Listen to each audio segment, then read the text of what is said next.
دي ايه؟ ها؟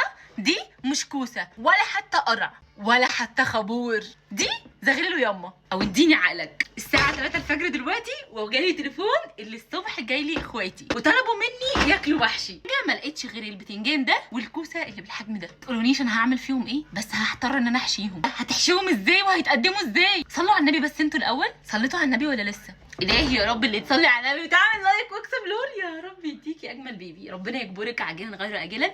تقومي كده الصبح تلاقي نفسك حامل دايخه وبترجعي مش قادره تقفي، تبقى انت كده حامل على طول. يا رب يا رب يا رب ترجعي للاكس اللي بتحب الاكس، يا رب يا رب مامتك تعمل عمر ان شاء الله. تعالوا بقى دلوقتي اوريكم انا هعملها ازاي. هنجيب المقوره ونجيب السكينه، هنشيل القمعه اللي فوق والقمعه اللي تحت، نروح جايين قاسمينها بالنص، نحشي القطعه اللي جوه ما نخرمهاش من ورا، ونحشي من هنا بنفس الطريقه، وبس كده هتبقى الكوسه بالشكل دوت. نفس الحكايه في نفس